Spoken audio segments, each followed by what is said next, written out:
course, it's a Tamiya DTO3 Neofighter.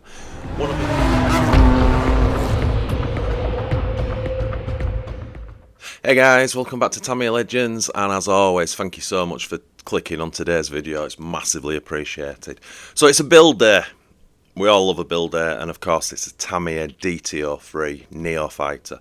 One I've been looking forward to because I've never built one, so I'm really sort of intrigued to see how it goes together. It's going to be a full video series, this one. I'm going to do a lot with it, so this is obviously the first sort of protocol to get the basic standard chassis built. But before we do that, I want to give a huge, massive thank you to Euro RC for sponsoring today's video. They don't have to do this, but it's incredible that they do.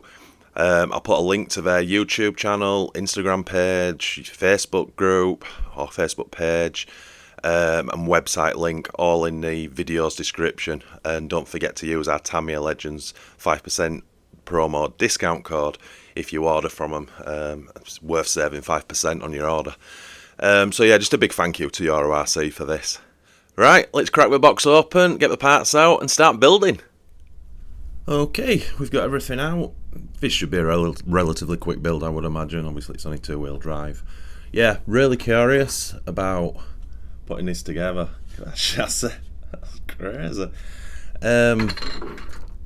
Yeah, it comes with a torque tune motor, no speedo in the kit I got, but it does come, the label on the box says it comes with a hop-up option DTO3 CVA damper set, which is part bag C. Now, anyway, we'll talk about that when we get to it. So yeah, let's get the manual opened up and see what's first. Right then, one underway. So stage one was cutting 6 pieces of foam, which is padding for the battery, so you can't see in there, but it was 4 pieces right at the back down there. And then, as you can see, 2 smaller pieces at the front to stop the battery rattling about. Stage 3 was to use 3 screws, just put the chassis together. And then stage 4 was to put the front shock tower mounts on, which we've done. Now, stage 5 is doing the servo holder, steering servo holder and powering it up and all that stuff, but I'm not fitting electrics in today's video, so I'm bypassing that. So now we're going to jump on to step 9, which is the front arms. Right, we're back. I actually missed a stage. I didn't make the steering arms up, so I've gone back to that. I'm also, as I say, I'm not fitting any servo in it today, but I've made the servo head up just so I can connect it. We'll put the electrics in at a later date. So front lower arm assembly is that on a metal U-bracket. Just looking, that takes us up to stage 10 in the manual, which is now bolting that down to the chassis. Just looking because I tend to be missing stuff, which is not good. Oh, okay, so you're right. So stage 7 is turnbuckles. So stage 8 is fitting the servo in. So the arms should be on. So yeah, I'll leave the arms for now and we'll connect those afterwards. I think I'm talking gibberish probably, but anyway, let's get back onto 10 and bolt that down. Right, that's the front end on. Obviously this is just loose at the moment, but that's all bolted down.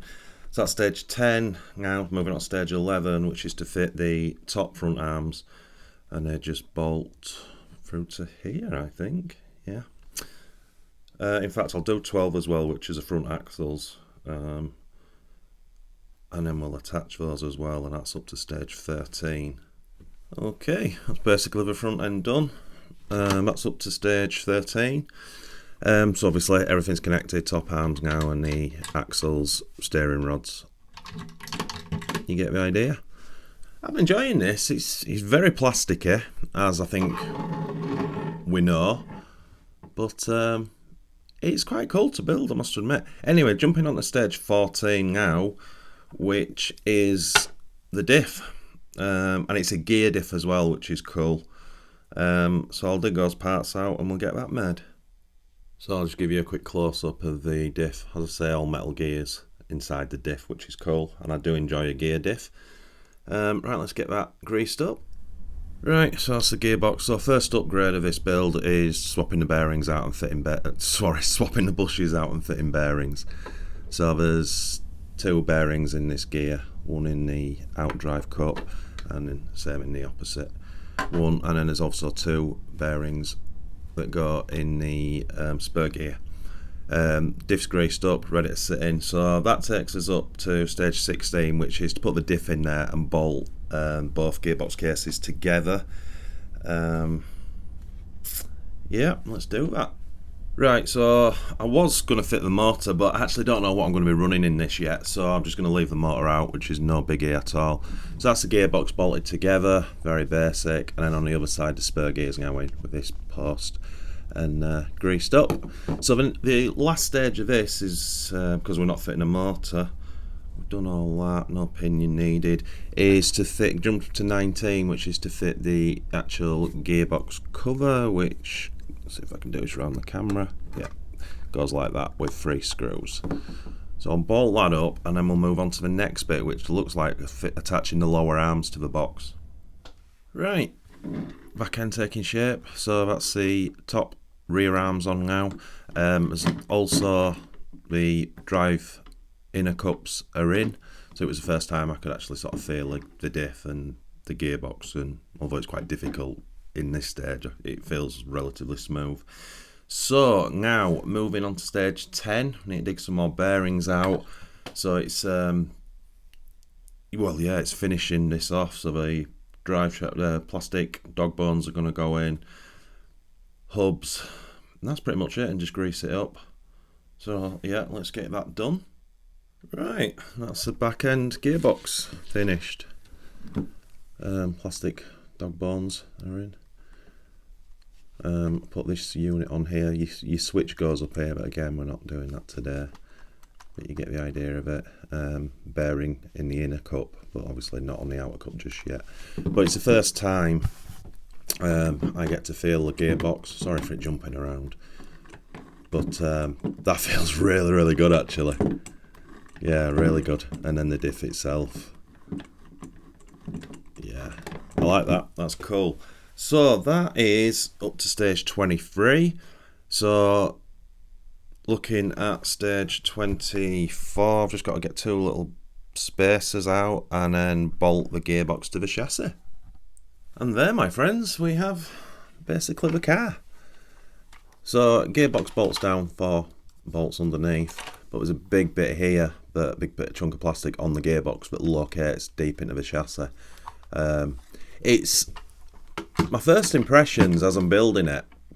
It's very plasticky, but it feels very solid. I don't know if that'll make sense. Not much weight to it at this stage either. Kind of with all the plastic, I kind of imagine it to be really heavy, but doesn't feel like that.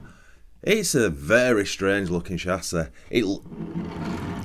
It's got such a long wheelbase. It's kind of cool. I like it. So anyway, yeah, moving on now. So in the manual it's telling you to fit the friction shocks, which the original kit came with, but now the kits, or I believe now the kits come with the CVA damper set. So I'll get the shocks built up off camera because I don't want to bore you. Right, let's get cracking. Right, that's the CVAs built up. Now, I've not put oil in them. I oiled the O-rings and stuff, so when I'm pressing them I'm not going to damage them. But these shocks are only for the purpose of this video, because the next video after this I've got some upgraded shocks for it with other upgrades. But yeah, anyway, they're good to go. So that was 25, although that's Pogo shocks in the manual. So we're on to 26 now, where we're going to dig out the front and back. This is interesting, the front and back shock towers, and then you fit the shocks to the towers, and then you fit the tower and the shocks to the car, which is a little bit of an odd way of doing it. But anyway, yeah, let's get them on. Right, that's the front shocks on. Quite fiddly, with a little chrome bush that goes in the bottom of the shock. Then this bolt goes in. It's quite fiddly to do. Anyway, again, no oil in these, remember. But yeah, you get how that works. Rears, very similar. Plenty of travel. I've also, just off camera, put the battery post in. That just holds in with a body clip. And the last thing I did was put the wing mount on. That's just staying in. It really needs a wing to hold that, but it's just about staying in. So yes, we have the car. Sorry, just moving stuff so you can see. Yeah, that was cool. I mean, don't get me wrong, it is what it is. It's a very low end sort of budget chassis, and it feels like that. But as I said earlier, it feels pretty solid, to be honest.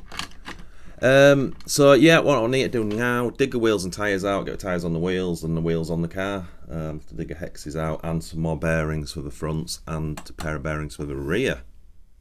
Right, so wheels and all the tyres on the wheels. I love these wheels. In the next video, we're going to try dye these, because I believe 99% sure these do take a dye. Bearing's just fallen out on the other one. But anyway, for now, we'll leave them white. Yeah, very cool. Right, let's get them on the car. And that, my friends, is the basic chassis built. Yeah, it's very different from what I'm used to. And as I said in the very first video, I don't know anything about the DT03, apart from I know lots of people have them. Obviously the shocks are not working, but that's not for this video. But yeah, it's a strange looking chassis. Kind of like it though, and as I said, it's light. There's not a lot of weight to it at all. Now I know that's just a rolling chassis, but yeah, seems cool. It's got a lot of suspension travel. That's kind of the springs are a bit saggy because I've not put the shock collars on, but yeah, you get the gist of it. Yeah, that didn't take long at all. I've rattled that up in a couple of hours, if that, to be honest. Yeah, very cool indeed. And Tamiya does it again. That was a very enjoyable couple of hours. Yeah, didn't know what to expect. Because as I say, I know nothing about this car, but yeah, it goes together lovely. Feels really solid. That was kind of my initial thoughts early on building this. And again, you know, not a lot of weight in it. It's fueled my fire to get cracking with next video, because the next video I'm putting upgrades straight onto it, which is just because I've got a vision of how it's going to look. So I've got some really cool shocks for it. I've got carbon shock towers. I've got universal drive shafts to go on it. Something else. We're hopefully going to dye the wheels. I'm sure there was something else. Anyway, yeah, that's for the next video anyway. But yeah, very cool indeed. So a massive thank you again to EuroRC for sponsoring today's video. As I say, all their relevant links, especially the website, will be in this video's description, including our Tamiya Legends 5% promo discount code. So again, EuroRC, thank you. And thank you to you guys and girls for watching. Much appreciated. Leave in the comments. I'm pretty sure after this video, tons of people are going to talk about their own DT03s and what we've done to them. Motors and batteries, what they use and stuff. So yeah, I'm looking forward to getting into the comments on this video. Anyway, don't know how long this has gone on, but I enjoyed it anyway. So as always, my friends, thanks so much for watching. And as always, happy RCing.